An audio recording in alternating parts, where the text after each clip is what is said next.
अगर हमले का कोई निशान भी दिखा तो हम पहले मारेंगे और अब की बार पूरी ताकत से मारेंगे। मोहम्मद बाकर कालिबाफ जो कि ईरानी पार्लियामेंट के स्पीकर है, और उससे पहले जो आपने बयान सुना वो था ईरान के वज़ीर ख़ारजा का। दोस्तों, हो क्या रहा है आइए आपको बताता हूँ। जब ये वीडियो आप देख रहे हो, इस वक्त तक यूएसएस अब्राहम लिंकन, अमेरिका का न्यूक्लियर पावर्ड एयरक्राफ्ट कैरियर, अभी इस वक्त इंडियन ओशन में है। उसकी जो डेस्टिनेशन है, उसकी जो मंजिल है वो है पर्शियन गल्फ, ईरान के बिल्कुल करीब, ईरान के पानियों में। ट्रंप ने खुद कहा है कि we have a massive fleet heading in that direction, massive fleet, armada flotilla. We have a big force going toward Iran. I'd rather not see anything happen, but we're watching them very closely. Ships going that direction just in case. We have a big flotilla. नाज़रीन, ये diplomatic सिफारती जुबान नहीं है, ये जंग की जुबान है। और ईरान ने वॉल स्ट्रीट जर्नल में, जी हाँ, वॉल स्ट्रीट जर्नल दुनिया का बहुत माना जाना मैगजीन, अखबार, उस पे एक ओपन एंडेड लिखा है, और वो लिखा गया है फॉरेन मिनिस्टर अब्बास अराक्ची ने। और उसमें लिखा क्या है मैं आपको बताता हूँ, सुनिए। An all out confrontation will certainly be ferocious and drag on far longer than the fantasy timelines that Israel and its proxies are trying to peddle to the White House. मतलब अमेरिका सोच रहा है कि एक बहुत ही quick surgical strike की जाए और बस खत्म। ईरान कह रहा है नहीं जनाब, अब की बार ऐसा नहीं होगा, अब की बार अलग होगा। अराक्ची ने सीधा लिखा है, unlike the restraint Iran showed in June 2025, our armed forces have no qualms about firing back with everything we have. कहने का मतलब यह है कि जो कुछ भी हमारे पास है, जितना कुछ भी हमारे पास है, वो सब कुछ हम तुम पे गिरा देंगे। दोस्तों, एवरीथिंग वी हैव का मतलब बहुत खतरनाक है। नाज़रीन, जून 2025 के 12 दिनों की जंग में ईरान ने अपने शॉर्ट रेंज मिसाइल्स यूज नहीं किए, सिर्फ लॉन्ग रेंज बैलिस्टिक मिसाइल्स चलाए जो इजराइल तक पहुंचे थे। लेकिन अब ईरान कह रहा है कि हम सब कुछ इस्तेमाल करेंगे, short range, medium range, long range, Israel पर भी और अमेरिकन बेसिस पर भी। दोस्तों, ईरान की धमकियां आप सुनिए और एक एक लफ्ज पे गौर कीजिए। पार्लियामेंट स्पीकर कालिबाफ ने कहा, और मैं कोट कर रहा हूं एग्जैक्टली, अगर ईरान पे हमला हुआ तो ऑक्यूपाइड टेरिटरी, यानी कौन सा मतलब, इजराइल और तमाम अमेरिकन मिलिट्री सेंटर्स, बेसिस और शिप्स हमारे लेजिटिमेट जायज टारगेट्स होंगे। लेकिन ये तो एक्सपेक्टेड था ही, ये तो स्टैंडर्ड वार्निंग है ही। असली बात क्या है वो सुनिए। कालिबाफ ने यह भी कहा है कि हम अपने आप को रिएक्ट करने तक महसूर नहीं समझते, यानी कि हम रिएक्ट नहीं करेंगे, खाली हम किसी भी ऑब्जेक्टिव साइन ऑफ थ्रेट पे पहले अटैक करेंगे। यानी ऐसा नहीं है कि अमेरिका पे, ईरान पे अटैक होगा तो पलट के अटैक करेगा। ईरान अब की बार कह रहा है कि अब की बार हम पहले स्ट्राइक करेंगे, प्रीएम्प्टिव स्ट्राइक करेंगे। मतलब अगर ईरान को लगा, शुबा भी हुआ कि अमेरिका अटैक करने वाला है, तो ईरान वेट नहीं करेगा, इंतजार नहीं करेगा, पहले खुद मारेगा। और खामनाई के बारे में, अगर ट्रंप ने खामनाई को छुआ भी, टारगेट करने का सोचा भी, तो IRGC जो उसके जनरल है, जनरल शिकारची, उन्होंने कहा है कि ये एग्जैक्ट वर्ड्स में बताता हूं जो उन्होंने कहा है, अगर हमारे लीडर की तरफ तजावुज का हाथ बढ़ाया गया, लफ्ज तजावुज इस्तेमाल किया गया, तो हम सिर्फ वो हाथ नहीं काटेंगे बल्कि उनकी दुनिया जला देंगे। और उन्होंने पूरे रीजन में कोई सेफ हाउस हम अमेरिका के लिए, कोई महफूज जगह नहीं छोड़ेंगे। नाज़रीन, ये डिप्लोमेटिक लैंग्वेज नहीं है, ये एग्जिस्टेंशियल थ्रेट की लैंग्वेज है। ये एक कॉर्नर्ड एनिमल की लैंग्वेज, एक ऐसे शेर को जिसको आप दीवार से लगा रहे हैं और अब वो वापस हमला करने की तैयारी कर रहा है। अब सवाल यह है कि ईरान के पास एक्चुअली में क्या क्या है, सिर्फ धमकियां हैं या कुछ सॉलिड भी है? तो दोस्तों आइए सुनते हैं। अल मॉनिटर की रिपोर्ट के मुताबिक इजरायली इंटेलिजेंस असेसमेंट, ईरान के पास अभी भी रफली 2000 हैवी मिसाइल्स हैं। जून 2025 की जंग में ईरान ने 550 बैलिस्टिक मिसाइल्स चलाए थे इजराइल पे, प्लस 1000 सुसाइड ड्रोन्स। लेकिन एक्सपर्ट्स कहते हैं कि ईरान ने अपने शॉर्ट और मीडियम रेंज मिसाइल्स बचा के रखे थे। क्यों? क्योंकि वो इजराइल के लिए नहीं थे, वो अमेरिकन बेसिस के लिए थे, जो कि बहुत करीब है। अब अमेरिकन बेसिस जो है वो एट रिस्क। दोस्तों, ये आप देख सकते हैं, अल उबैद एयरबेस है कतर में, अमेरिका का जो सबसे बड़ा बेस है रीजन में, जहां पर 10,000 अमेरिकन फौजी तैनात हैं, वो है अल उबैद एयर बेस। कुवैत में बेसिस है, बहरीन में बेसिस है, 5th फ्लीट के नाम से हेडक्वार्टर है वहां पे। इराक में 2500 ट्रूप्स हैं और शाम में 1000 ट्रूप्स हैं दोस्तों। टोटल तकरीबन 35 से 40 हज़ार अमेरिकन ट्रूप्स जो कि 63 से ज़्यादा मिलिट्री फैसिलिटीज़ में मौजूद हैं। फाबियान हिंस जो कि लंदन के international institute for strategic studies में एयर वॉरफेयर एक्सपर्ट हैं, उन्होंने कहा है कि Iran's current capabilities are potentially more threatening to the US military than to Israel. यानी ईरान की जो मौजूदा सलाहियत है वो इजराइल से ज़्यादा अमेरिका के लिए ज़्यादा खतरनाक है। More threatening to America than Israel. भला क्यों? क्योंकि इजराइल दूर है, 2000 किलोमीटर के फासले पर इजराइल है, लेकिन अमेरिकन बेसिस वो ईरान के बिल्कुल करीब है, बगल में है।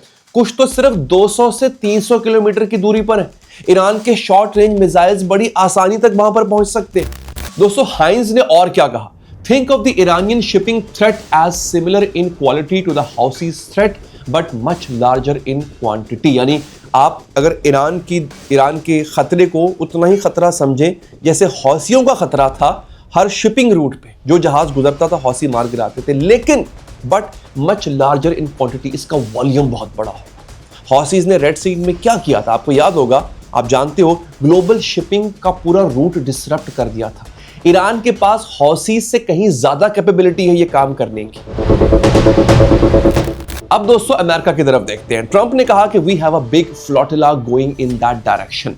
फ्लोटिला, अर्माडा, फ्लीट कहां जा रहा है, क्या कर रहा है? दोस्तों यूएसएस अब्राहम लिंकन जो कि एक न्यूक्लियर पावर्ड एयरक्राफ्ट कैरियर है, वो साउथ चाइना सी से निकलकर अब बहरे हिंद की तरफ, इंडियन ओशन की तरफ बढ़ा और वहां पे मौजूद है स्ट्राइक ग्रुप के साथ। अच्छा, कभी भी एयरक्राफ्ट कैरियर जो होता है वो अकेला नहीं चलता। एयरक्राफ्ट कैरियर का नाम है यूएसएस अब्राहम लिंकन, लेकिन जो फ्लीट है पूरे का पूरा उसका नाम है अर्माडा। अच्छा, अब इस स्ट्राइक ग्रुप के साथ क्या क्या होता है? डिस्ट्रॉयर्स होते हैं, यानी वो बहरी जहाज जिन पे तोपें लगी होती है, क्रूजर्स होते हैं, F-35 जेट फाइटर जेट्स होते हैं उस कैरियर के ऊपर, प्लस F-15E स्ट्राइक ईगल्स, ये जॉर्डन में पहले लैंड हो चुके हैं, उर्दन में इनकी लैंडिंग हो चुकी हुई है इस वक्त। Additional Patriot missile defence systems, THAAD anti missile systems, 30,000 troops already region में मौजूद हैं। अब वॉल स्ट्रीट जर्नल की रिपोर्ट के मुताबिक ट्रंप अपने एडवाइजर से डिसाइसिव, फैसला कुन ऑप्शंस मांग रहा है। डिसाइसिव मतलब सिंबॉलिक स्ट्राइक नहीं होगी, ये सिर्फ दिखाने के लिए नहीं होगी, कुछ ऐसा होगा जो ईरान को सीरियसली में हिट करेगा। और दोस्तों अभी अभी जो ब्रेकिंग न्यूज आई है वो बहुत इंपॉर्टेंट है, वो ये है कि एयर फ्रांस और KLM ने अपने अपने एयर फ्लाइट्स को सस्पेंड कर दिया है। दुबई फ्लाइट्स, तेल अवीव फ्लाइट्स, रियाद की फ्लाइट्स, पूरे मिडिल ईस्ट के हब्स की जो फ्लाइट्स हैं वो सस्पेंड हो चुकी हुई हैं। KLM जो एक बहुत बड़ी एयरलाइन है, उन्होंने इराक, ईरान और इजराइल के एयर स्पेस भी अवॉइड करना शुरू कर दिए हैं। Lufthansa Airways suspended, British Airways suspended. ये नॉर्मल नहीं है दोस्तों, याद कीजिए 2020 में जब कासिम सुलेमानी को शहीद किया गया था तब भी ये एयरलाइंस सस्पेंड हुई थी। इसका मतलब है कि कुछ बड़ा होने वाला है। और फिर क्या हुआ था? ईरान ने अल असद बेस पर मिसाइल्स दागे थे। जब कमर्शियल एयरलाइंस पूरे रीजन से निकल जाए तो समझ जाइए कि मिलिट्री प्लानर्स ने कुछ बहुत बड़ी जंग प्लान की हुई है, कुछ वॉर्न किया हुआ है। ये फॉग ऑफ वॉर नहीं है दोस्तों, ये प्रेपरेशन ऑफ वॉर्स। अब ऑप्शंस क्या हैं दोस्तों? देखिए, IRGC यानी रेवोल्यूशनरी गार्ड यानी पासदाराने इनकलाब के टारगेट्स, उनके फैसिलिटीज, न्यूक्लियर साइट्स जो इनको पहले भी जून 2025 में टारगेट किया गया था, इकोनॉमिक टारगेट्स ईरान की, oil terminals, Kharag island Iran का बहुत इंपॉर्टेंट है, उसको टारगेट किया जा सकता है। फिर सबसे बड़ी बात, लीडरशिप टारगेट, यहां तक कि खामनाई साहब तक को टारगेट करने की कोशिश की जा सकती है। अटलांटिक काउंसिल एक अखबार, उसने लिखा है कि removing Khamenei creates an unprecedented power vacuum, it is impossible to predict what come next. Impossible यानी अगर खामनाई साहब को हटाने की कोशिश की गई, जान से मारने की कोशिश की गई, तो एक पावर वैक्यूम आ जाएगा जो कि बहुत बड़ा होगा। और उसके बाद ये प्रेडिक्ट करना ये बहुत मुश्किल हो जाएगा कि उसके बाद का माहौल कैसा होगा। और ये वही मसला है दोस्तों, जब आप 86 साल के सुप्रीम लीडर को टारगेट करते हो जो 47 साल पावर में हैं, तो फिर उसका जो आफ्टर मैथ है, उसका जो भयानक नतीजा है, उसका आप अंदाज़ा भी नहीं लगा सकते हैं। दोस्तों अब की बार ये मुख्तलिफ कैसे होगा? सवाल यह है कि जून 2025 से अब की बार ये मुख्तलिफ क्यों होगा? देखें, इजराइल ने ऑपरेशन राइजिंग लाइन लॉन्च किया था। 100 से ज़्यादा मिलिट्री और न्यूक्लियर टारगेट्स को उन्होंने टारगेट किया। ईरान ने जवाब दिया, 550 मिसाइल्स दागे, 1000 ड्रोन्स दागे और इजराइल के आयरन डोम को नाकारा बना दिया था। अमेरिका ने 3 न्यूक्लियर साइट्स को बॉम्ब करने का दावा किया। ईरान ने अल उबैद एयरबेस जो कतर में है उस पर मिसाइल दागे और फिर सीज फायर हो गया। रिजल्ट ये निकला दोस्तों कि ईरान के अंदर भी नुकसान हुआ, इजराइल में बहुत बड़ा नुकसान हुआ और ईरान के एयर डिफेंस को भी नुकसान पहुंचा, यहां तक कि इजराइल के एयर डिफेंस को भी नाकारा किया गया था। अब दोस्तों जून में ईरान के पास जो कुछ बचा था, ईरान ने अपनी उस कैपेबिलिटी को अब कई गुना ज्यादा बढ़ा दिया क्योंकि ईरान को विंडो मिल गई थी।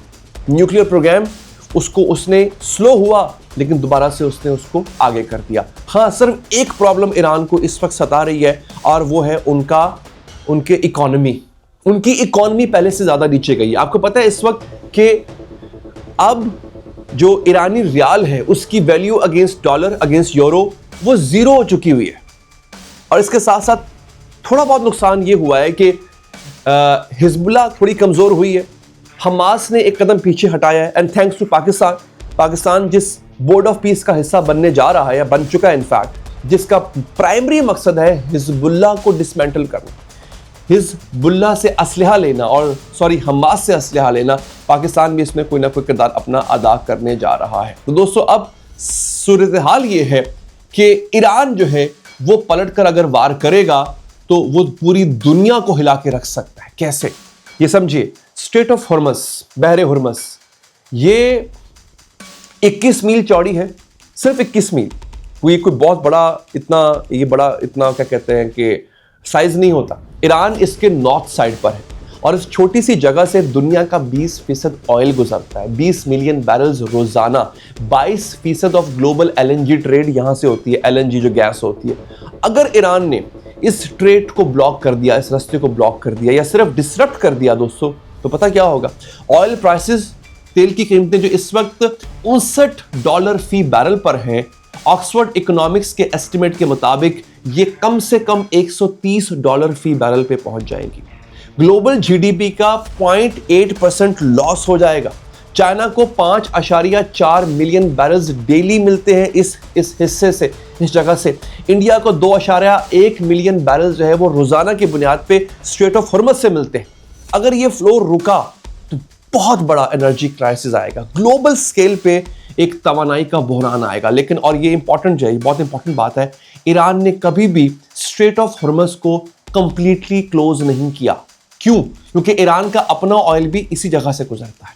चाइना ईरान का सिर्फ बायर, यानी इसके ऑयल का खरीदार नहीं है, उसका दोस्त भी है। तो ईरान जो है वो इस वक्त थ्रेटन करेगा, लेकिन क्या एक्चुअली में वो स्ट्रेट ऑफ हॉर्मस को, बहरे हॉर्मस को क्लोज करेगा? तो कुछ एनालिस्ट का ख्याल है कि शायद नहीं। लेकिन जब कहते हैं ना कि जब आप किसी को दीवार से लगा दो तो वो अपने सर्वाइवल की बात पर, अपने सर्वाइव करने को अव्वलीन तरजीह देगा, तो वो कुछ भी कर सकता है। तो दोस्तों अगर फुल स्केल वॉर होती है तो सिर्फ ईरान और अमेरिका नहीं लड़ेंगे दोस्तों। हिजबुल्लाह लेबनान में वो भले ही कमजोर है लेकिन वो लड़ेगा, उसमें कैपेबिलिटी है, रॉकेट है उसके पास। हौसीज यमन में लड़ेंगे, इराकी मिलिशियाज इराक में लड़ेंगे। इजराइल जो है, नेतन्याहू ने कहा है कि अगर ईरान ने अटैक किया रजीम टॉपल कर देंगे, यानी ईरान जो है वो अब इसके लिए भी तैयार है कि इजराइल भी उस पर हमला कर सकता है। आगे स्पेशल यूरो एशिया एनालिसिस, ये एनालिसिस बहुत इंपॉर्टेंट है। वो लिखता है कि should Washington attack Tehran could respond bye launching strikes against US military bases across the gulf, Kuwait, Qatar, Bahrain, UAE against Israeli territory and on US naval vessels. यानी सब कुछ ईरान की टारगेट में आ जाएगा क्योंकि उनके बेसिस भी Iran की रेंज में हैं। हर किसी के बेसिस ईरान की रेंज में हैं दोस्तों। तो अब इस सब के बीच ईरान के अंदर क्या हो रहा है, ये बहुत इंपॉर्टेंट है। संडे टाइम्स की रिपोर्ट के मुताबिक ईरान के अंदर फिलहाल जो एक वबाल उठा था एहतजाज का और लग रहा था कि अपनी ही आवाम जो है वो टॉपल कर देगी, ऐसा कुछ नहीं हुआ। हाँ, मीडिया रिपोर्ट्स कहती हैं कि लोग बहुत मारे गए। कोई कह रहा है 16,000, कोई कह रहा है 18,000, कोई कह रहा है कि 3.5 लाख लोग इस वक्त जख्मी हैं। यूएस बेस्ड कुछ ग्रुप्स हैं वो क्लेम कर रहे हैं कि 5,000 तो कंफर्म डेथ्स हो चुकी है, 26,000 लोगों को पकड़ा गया है, गिरफ्तार किया गया है।